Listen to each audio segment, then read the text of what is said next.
The Psychology of Wealth, Purpose, and Personal Growth.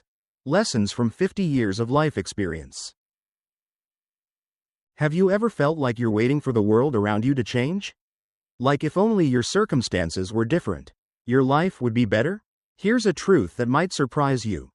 The world around you changes when you change. Growth isn't just about building your character, it's also about revealing the true intentions of those around you.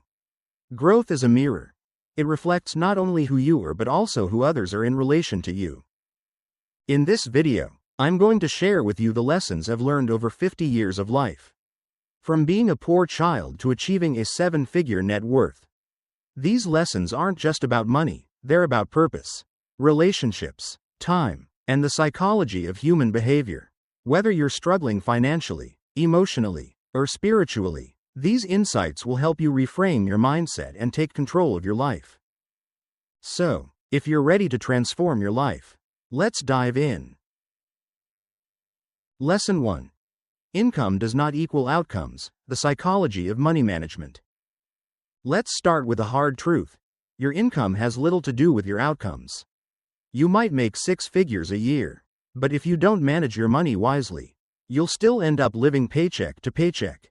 On the flip side, I've seen people who earn modest incomes but always seem to have money. Why? Because they understand the psychology of money management.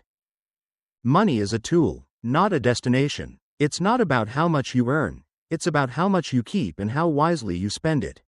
This principle ties into behavioral economics, a field pioneered by psychologists like Daniel Kahneman and Amos Tversky. Their research shows that humans are not always rational when it comes to financial decisions. We're influenced by emotions, biases, and short-term gratification. For example, the endowment effect makes us overvalue what we already own, while loss aversion makes us fear losing money more than we desire gaining it. These biases can lead to poor financial decisions, like holding onto a losing investment or overspending on things we don't need. The key takeaway? Master your habits. Whether it's money, time, or relationships, anything you mismanage, you'll lose. This is a universal truth. If you want to build wealth, start by understanding your spending triggers and creating a system that aligns with your long-term goals. One practical step is to automate your savings. By setting up automatic transfers to a savings or investment account, you remove the temptation to spend that money. Another strategy is to track your expenses for a month. You'll likely discover patterns of unnecessary spending that you can cut back on. Remember, wealth isn't built overnight, it's the result of consistent, intentional actions over time. Start small, but start now. Lesson 2. Your gift, your purpose, and the psychology of fulfillment. Everyone is born with a gift, a purpose, or a talent, but here's the catch. Your gift isn't just for you, it's for others. Your purpose is to deliver value to the world, and when you do that, you'll find fulfillment and, often, financial success. This idea is rooted in positive psychology, a field developed by Martin Seligman. Seligman's research emphasizes the importance of meaning and purpose in achieving well-being. He found that people who use their strengths to contribute to something larger than themselves experience greater happiness and resilience. So, how do you discover your gift? Start by asking yourself, what comes naturally to me? What do people often compliment me on? What would I do even if I weren't paid for it? Your answers will point you toward your purpose. And remember, your purpose doesn't have to be grand or glamorous. It could be as simple as being a great listener, a problem solver, or a mentor. For example, if you're naturally good at organizing, your purpose might involve helping others create order in their lives. If you're a great communicator, your gift might be teaching or inspiring others. Once you've identified your gift, the next step is to share it with the world. This doesn't mean you have to quit your job or make drastic changes overnight. Start small. Offer your skills to friends, family, or your community. As you gain confidence and experience, you can expand your reach. The beauty of living your purpose is that it creates a positive feedback loop. The more you give, the more fulfilled you feel, and the more opportunities come your way. Lesson 3.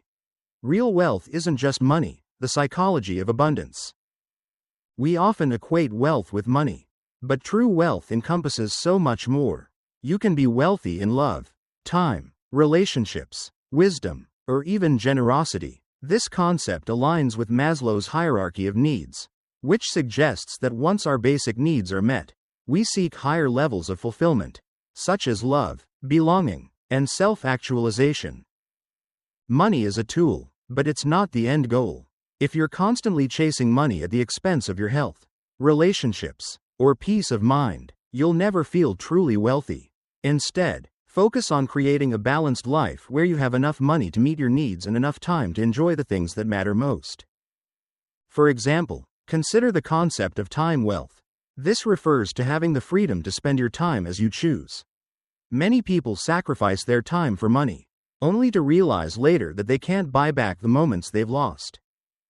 To cultivate real wealth, start by defining what it means to you. Is it spending more time with your family?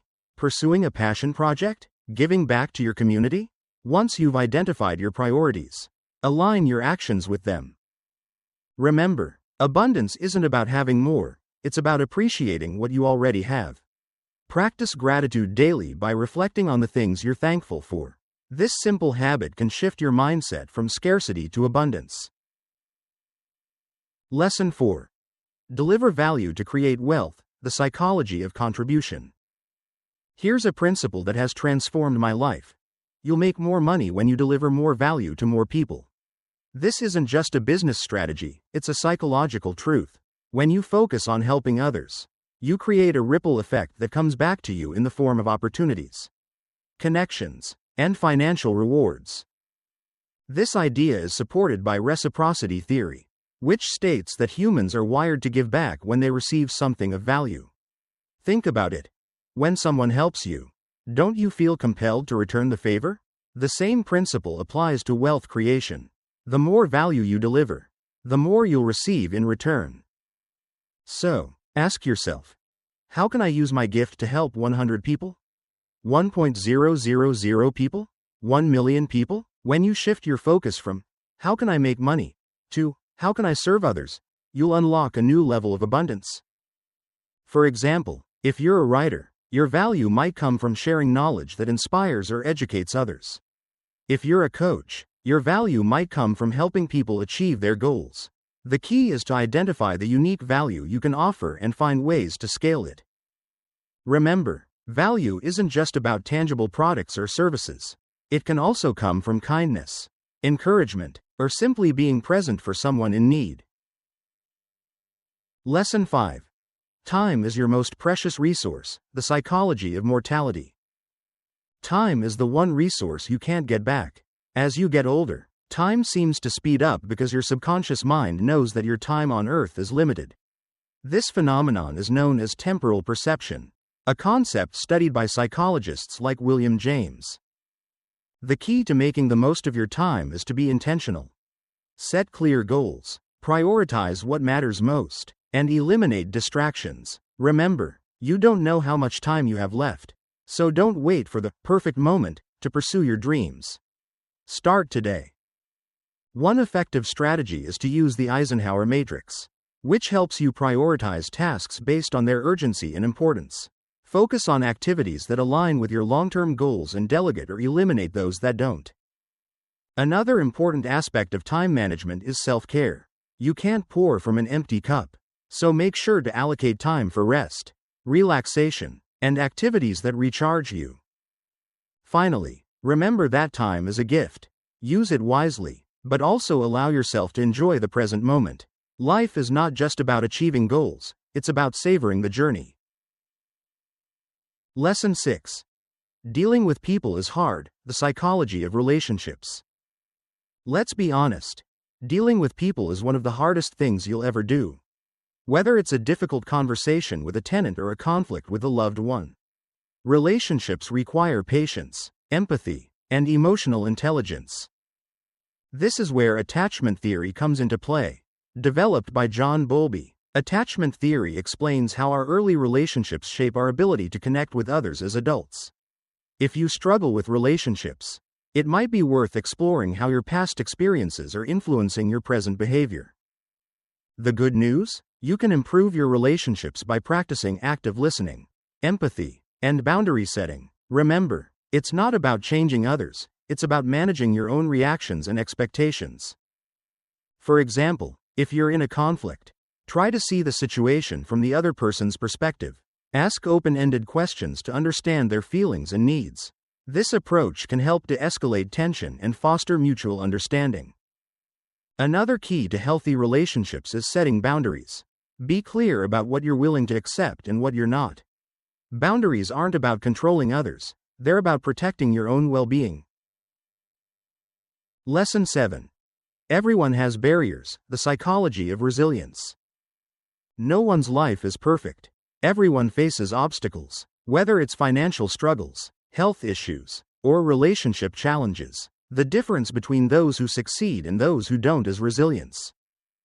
Psychologist Angela Duckworth coined the term grit to describe the combination of passion and perseverance that leads to long-term success. Grit is what keeps you going when the going gets tough. It's what helps you turn setbacks into comebacks. So, if you're facing a barrier right now, don't give up. Remember, it's not where you start, it's where you end up. Focus on what you can control, and keep moving forward. One way to build resilience is to reframe challenges as opportunities for growth. Instead of asking, "Why is this happening to me?" ask, "What can I learn from this?" Another strategy is to surround yourself with supportive people who encourage and inspire you. Resilience isn't about going it alone, it's about leaning on others when you need help. Lesson 8. Personal responsibility is your superpower, the psychology of accountability. Here's a tough truth. You can't blame others for your circumstances.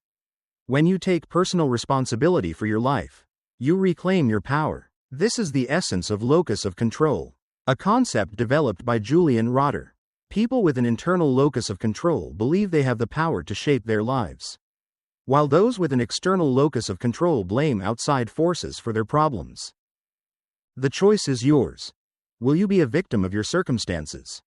Or will you take control and create the life you want? Remember, your growth starts with you. One way to cultivate personal responsibility is to practice self-reflection. Regularly assess your actions, decisions, and habits. Are they aligned with your goals? If not, what changes can you make? Another important aspect is accountability. Share your goals with someone you trust and ask them to hold you accountable. This external support can help you stay on track and motivated. Lesson 9. Celebrate others' success, the psychology of abundance mindset. In a world of scarcity, it's easy to feel jealous of others' success. But here's the truth. There's enough success for everyone. When you celebrate others' wins, you cultivate an abundance mindset, a concept popularized by Stephen Covey. An abundance mindset shifts your focus from competition to collaboration. Instead of seeing others as threats, you see them as allies. And when you pour into others' cups, your own cup overflows. For example, if a colleague gets a promotion, congratulate them sincerely. Their success doesn't diminish yours. In fact, it can inspire you to aim higher. To develop an abundance mindset, practice gratitude and generosity. Focus on what you have rather than what you lack, and look for ways to help others succeed. Remember, success isn't a zero-sum game. The more you celebrate others, the more you attract positivity and opportunities into your own life. As you grow, you'll notice that not everyone will celebrate your success. Some people may even try to pull you down. But don't let that discourage you. Your growth builds your character and reveals the true intentions of those around you. So, keep running your race, focus on your purpose, manage your resources wisely, and take personal responsibility for your life. Remember, the world changes when you change. If you found value in this video, share it with someone who needs to hear this message.